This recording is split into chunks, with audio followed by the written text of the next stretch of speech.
সোমবার ঢাকার আকাশে সূর্য উঠলেও শহর জুড়ে ভর করেছে এক অচেনা নীরবতা। থমথমে পরিবেশ, কি হবে কি হতে যাচ্ছে জানে না কেউ। একদিকে অস্ত্রশস্ত্র হাতে পজিশন নিয়ে আর্মি, পুলিশ ও ক্যাডার বাহিনী, অন্যদিকে প্রতিরোধ গড়ে তুলতে ঘরে ঘরে প্রস্তুত নিরস্ত্র ছাত্র জনতা। কিন্তু কিভাবে ঘর থেকে বের হবে, কে আগে বের হবে, বের হলে এর পরিণতি কি হবে, সেটাই ছিল সবচেয়ে বড় প্রশ্ন। তবে ছাত্র জনতার হাতে ঘর থেকে বের না হওয়া ব্যতীত ছিল না বিকল্প কোনো পথ। বলছি ২৪-এর গণঅভ্যুত্থানের সেই ঐতিহাসিক ৫ আগস্টের কথা। জুলাই শুরুতে শান্তিপূর্ণভাবে শুরু হওয়া কোটা সংস্কার আন্দোলন হাসিনা সরকারের বল প্রয়োগ ও নির্বিচারে গুলিতে রূপ নেয় গণজাগরণে। আবু সাইদ মুগ্ধ, ওয়াসিমের শহীদ হওয়ার ঘটনা যেন ঘি ঢেলে দেয় এই আন্দোলনে। খুবই শক্তিশালী একটা রাউটার, ১২০০ MBPS পর্যন্ত আপনাকে স্পিড দিবে, ডুয়েল ব্যান্ডের একটা রাউটার।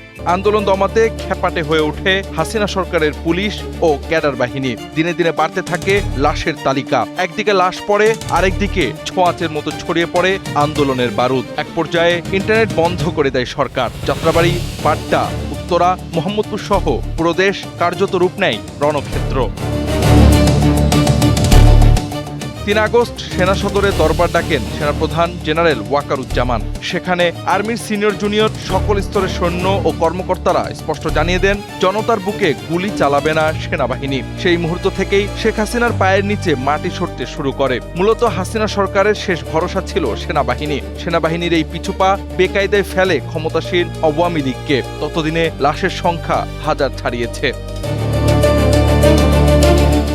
৪ আগস্ট গণভবনে চলে একের পর এক বৈঠক। কখনো আন্দোলন দমনের কৌশল, কখনো জরুরি অবস্থা জারির প্রস্তাব, কখনো পদত্যাগের আলোচনা। রাত 10:30টায় বসে মন্ত্রী, ৩ বাহিনীর প্রধান ও শীর্ষ কর্মকর্তাদের নিয়ে গুরুত্বপূর্ণ বৈঠক। এমনকি সেনাপ্রধানের সঙ্গে একান্তে বসেন শেখ হাসিনা। ঠিক তখনই সেনাপ্রধান শেখ হাসিনাকে জানিয়ে দেন সময় শেষ।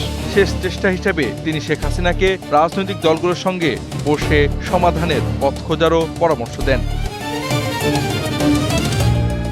এরপরই আসে সেই ৫ আগস্ট। থমথমে সকালের চাপাভাব কেটে যায়। উত্তরা, যাত্রাবাড়ি, সাভার থেকে ঢাকামুখী নামে জনতার ঢল। লক্ষ্য একটাই, গণভবন। সকাল 10টায় আবার সেনাপ্রধানকে ডাকেন শেখ হাসিনা। সংশ্লিষ্ট একটি সূত্র জানায়, সেনাপ্রধান যখন গণভবনে যান তখন শেখ হাসিনা ছিলেন বিমর্ষ।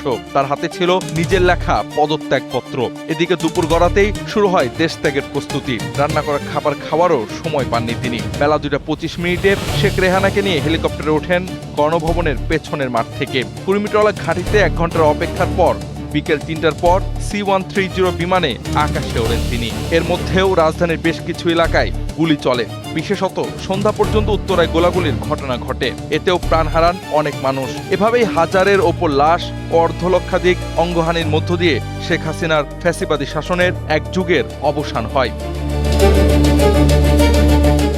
ঢাকার রাজপথে তখন উৎসবের ঢেউ। পুরো দেশের মানুষের আনন্দ, ক্লান্তি আর মুক্তির অনুভূতি মিলেমিশে একাকার। পালাইছে রে পালাইছে, শেখ হাসিনা পালাইছে ধ্বনিতে ভেসে ওঠে পুরো দেশ।